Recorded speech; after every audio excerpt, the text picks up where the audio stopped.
Hello বন্ধুরা, দেখো আজকে আমি কাতলা মাছ রান্না করব। গোটা কাতলা মাছই নিয়ে এসেছিলাম, কিন্তু মাথাটা রান্না করব না। এরপর আমি মাছটা ভালো করে ধুয়ে নুন হলুদ মাখিয়ে নিয়েছি।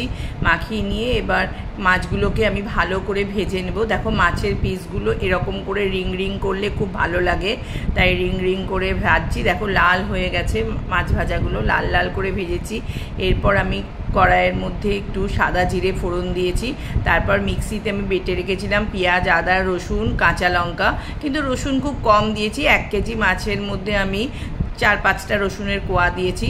তারপর ওর মধ্যে একটু জল দিয়ে দিলাম, কারণ জল দিলে মশলাটা কষানোর সময় পুড়ে যায় না, তাহলে মশলাটা ভালো কষানো যায়।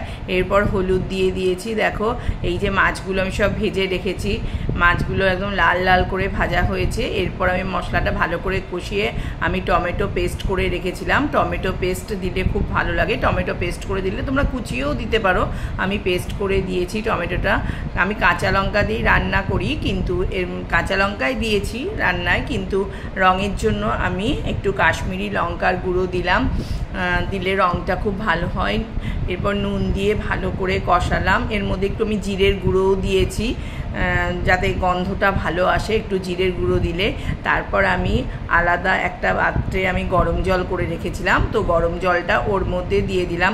তোমরাও জানি এইভাবে মাছ রান্না করো, কিন্তু আমি যেভাবে করি তাই তোমাদের একটু শেয়ার করলাম। দেখো মাছগুলো ঝোলটা ফুটে উঠতেই আমি মাছগুলো দিয়ে দিয়েছি। মাছগুলো দিয়ে এরপর আমি ধনেপাতা দিয়ে দিলাম। ধনেপাতা দিলে খুব ভালো গন্ধ হয়। আমার রান্না অনেকেই ভালো বলে, তার মধ্যে আমি 2-1 জনের নাম বলছি। বুলু মুখার্জি দিদি হয় আমার, বনি চন্দ্রা থ্যাংক ইউ, সুলেখা মেটে থ্যাংক ইউ। দেখো আমার মাছ রান্না হয়ে গেছে, কেমন হয়েছে তোমরা বলো। Thank you.